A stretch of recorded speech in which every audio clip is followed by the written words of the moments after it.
Halo, para pecinta manhwa sejati, selamat datang kembali di channel kesayangan kita, tempatnya para kultus manhwa berkumpul. Gimana nih kabar kalian hari ini? Semoga selalu dalam keadaan sehat dan bersemangat ya.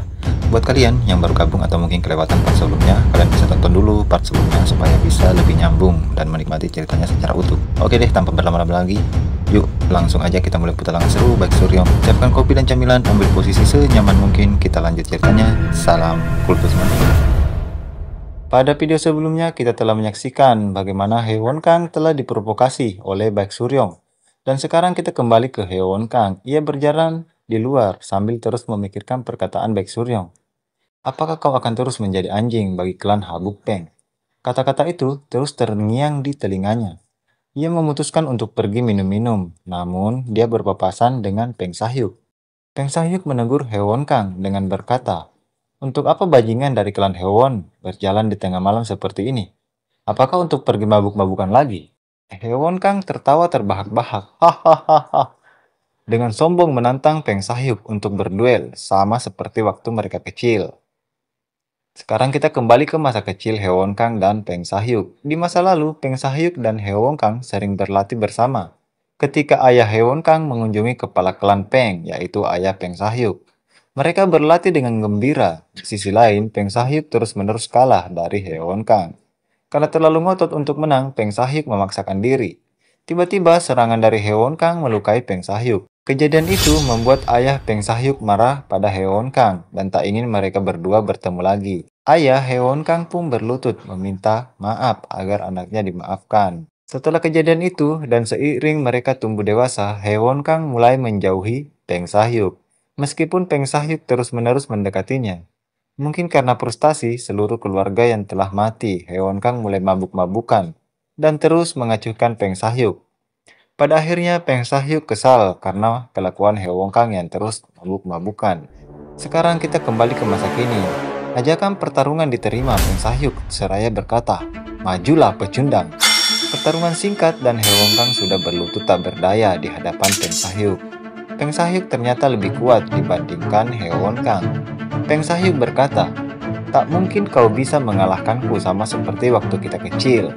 Karena aku berlatih hingga muntah darah, aku mengasah kemampuanku sampai pingsan.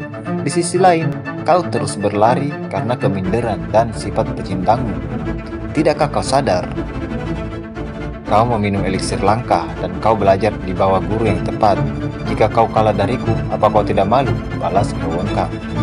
Peng Sahyuk menendang Hye-won Kang hingga terbaring dan berkata, "Dengar baik-baik Hye-won Kang, ini pesan terakhirku sebagai temanmu. Jangan pernah muncul lagi di hadapanku atau aku akan menghancurkanmu seperti serangga." Peng Sahyuk dan teman-temannya pergi meninggalkan Hye-won Kang yang terbaring tak berdaya, merenungi nasibnya. Di bawah rintik hujan yang mulai turun sambil mengingat masa lalu, ia merasa dirinya seperti sampah. Tak lama kemudian, guru Nam Gongsu datang menawari untuk mengajarkannya seni bela diri. Namun Hye-won Kang menolak karena merasa guru Nam Gongsu terlalu kasar dan tidak bisa diharapkan. Tanpa sadar, Baek Suryong sudah ada di dekat Hye-won Kang dan menyiram kepalanya dengan air hujan yang mengalir dari payung yang dia gunakan. Memang guru yang satu ini kelakuannya agak nyeleneh, bit aneh, ada-ada saja tingkahnya. Akhirnya mereka pindah ke dalam asrama Hye-won Kang. "Aku akan mengajarimu teknik berpedang dari seorang ahli dari generasi sebelumnya," ucap Baek Suryong. "Mana mungkin ada teknik semacam itu," balas Hye-won Kang. "Apa kau tidak mau?" ujar Baek Suryong. "Teknik ini bagus, namun akan susah dipelajari oleh siswa dari kelas remedial." Akhirnya, setelah dipancing bahwa ia tidak akan bisa belajar ilmu pedang karena itu sulit bagi murid dari kelas remedial, cara yang jitu untuk murid yang keras kepala. Pada akhirnya, Baek Suryong berkata, "Persiapkan mental dan tekadmu, karena ini tidak akan mudah." Keesokan harinya, kita diperlihatkan Peng Sahyuk menemui kepala akademi dan mengajukan diri untuk pindah ke akademi lain yang lebih baik karena di akademi Azure Dragon dia tidak akan bisa berkembang karena kurangnya persaingan dan juga tidak bisa merubah akademi seorang diri. Akhirnya kepala sekolah setuju untuk memberinya surat rekomendasi, namun kepala sekolah juga agak kecewa dengan keputusan Peng Sahyuk. Hye-won Kang berlari mencari Peng Sahyuk dengan baju lusuh dan badan yang masih memar. Setelah bertemu, ia berkata untuk bertarung lagi, namun bukan sekarang, melainkan nanti di pertarungan seni bela diri surgawi, 5 akademi besar. Karena sekarang dia akan belajar teknik pedang baru dengan bersungguh-sungguh.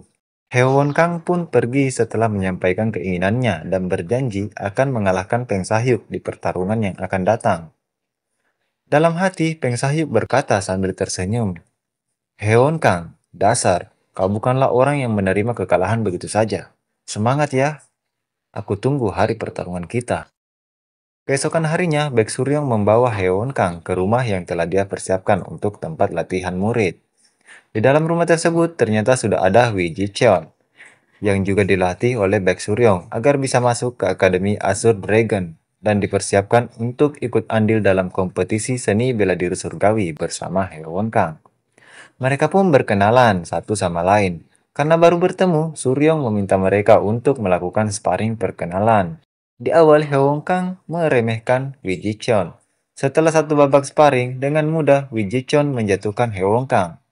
Tak mau kalah, Heo Kang meminta babak kedua dan hasilnya masih sama. Hingga babak ke-9, Heo Kang sudah tak kuat lagi karena terus-menerus dihajar tanpa perlawanan. Hahaha, membuat Wi Ji Cheon merasa kasihan. Akhirnya, Wi Ji Cheon membantu Heo Kang berjalan masuk ke rumah untuk beristirahat. Wi Tua pun datang membawakan daftar item yang harus Suryong beli untuk menyempurnakan pedang yang dibuatnya. Di mana daftar item tersebut lumayan mahal, namun Suryong berkata tak apa-apa karena dia kaya. Dengan wajah palsunya, Suryong mendatangi rumah bordil miliknya dan meminta uang dari pengawalnya. Ternyata uangnya tidak ada. Bukan tidak ada, tapi hilang, kata si pengawal. Wajah kaget Suryong sangat aneh.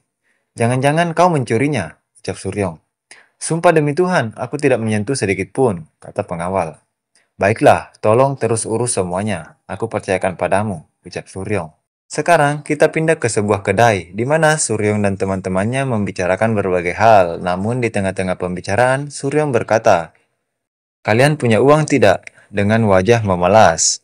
Kau ingin pinjam uang dari kami? Dengan wajah lesu, Myung Ilho berkata, Akhir-akhir ini aku nggak punya uang. Lebih parah lagi, Akyonho berkata, Jujur, kapan sih aku punya uang? Dengan senyuman merekah, Jegalso menyodorkan uangnya pada Baek Suryong sambil berkata, Aku pinjamkan dan kembalikanlah saat sudah gajian. Terima kasih, balas Suryong. Jegalso melanjutkan, jika memang butuh uang, bagaimana kalau mengadakan les privat? Bisa dapat uang dengan mengajar bela diri secara private. Kebetulan pendaftaran masuk Akademi Azure Dragon sebulan lagi. Akyonho berkata bukannya les private bayarannya kecil. Kau ini bicara apa? Aku akan menghasilkan uang banyak dan aku akan membuat mereka tidak punya pilihan selain membayarku dengan mahal, kata Baek Suryong. Hari pun mulai senja, seorang tetua sedang memandang kota yang cukup damai ditemani oleh seorang pengawal. Karena penasaran dengan kerumunan yang ia saksikan, si tetua menyuruh pengawalnya mengambilkan brosur. Si tetua kemudian membaca isi brosurnya, isinya adalah les ilmu seni bela diri. Rupanya brosur tersebut adalah milik Baek Suryong yang sudah mengadakan les. Pagi-pagi buta, Heo Kang sudah berlatih bersama Wi Ji Cheon. Dan Baek Suryong berdiri di depan pintu menunggu kedatangan orang yang mungkin ingin ikut les ilmu bela diri. Karena tak ada seorang pun yang datang, Baek Suryong kembali bertanya pada keduanya, apa kalian benar-benar sudah menyebarkan brosurnya?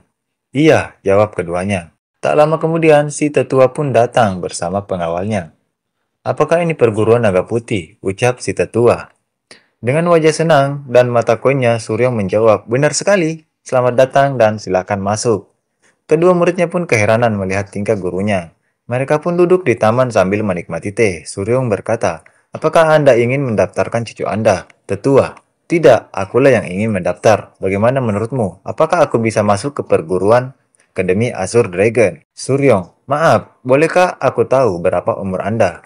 Tetua, umurku 65 tahun.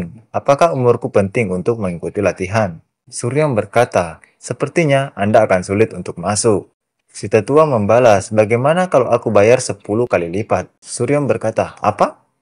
Dengan wajah kaget tak percaya, dalam hati Suryong berkata, 10 kali lipat, itu artinya 3.000 perak. Boleh saya pinjam tangan Anda? Suryong pun memeriksa denyut nadi si tetua. Setelah memeriksanya, Suryong berkata, sayang sekali, meskipun 3 kali lipat itu akan sulit. Apa maksudmu? Jawab si tetua. Suryong bergumam dengan senyuman di wajahnya, berkata, Beri saya 20 kali lipat, maka Anda akan menjadi murid terhebat yang pernah lulus di Akademi Azure Dragon. Si pengawal tak terima sambil mengancam dengan pedang berkata, "Apa kau ingin menipu beliau? Sekali lagi kau berbohong, akan kupotong lidahmu." Setengah berteriak, si tetua menegur pengawalnya, "Shadow, orang yang meremehkanku saat ini, kau atau dia?" Karena itu, si pengawal meminta maaf. Surya berkata tak apa, tanpa mengurangi rasa hormat. Akan sulit bagi Anda untuk belajar seni bela diri di usia Anda. Mentok-mentok hanya bisa sampai level 2, kecuali Anda mendapatkan mukjizat.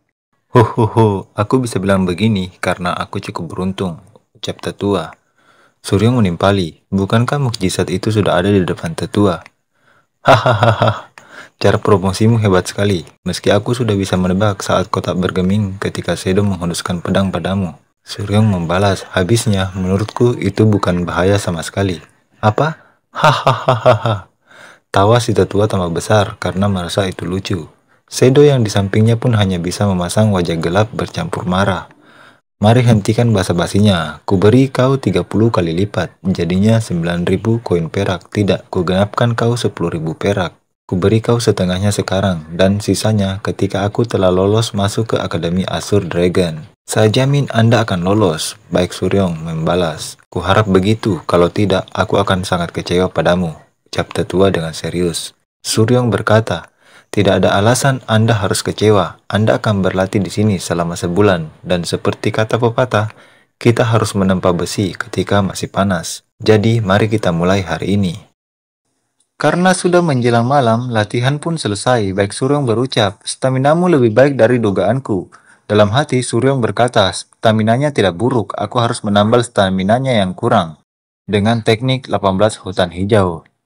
Aku sering berolahraga secara rutin, balas tetua. Kakek, boleh saya memeriksa kondisi tubuh Anda? Shadow menjawab, bukankah tadi kau sudah memeriksa denyut nadinya?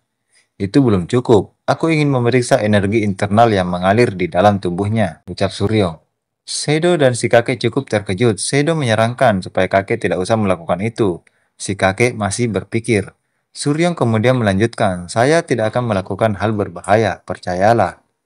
Kakek kemudian menjawab, tidak mungkin aku menolak setelah sampai sejauh ini, silahkan. Kalau begitu, silahkan duduk. Aku akan mengalirkan energi internalku. Tolong jangan ditolak dan biarkan saja mengalir. Kita mulai.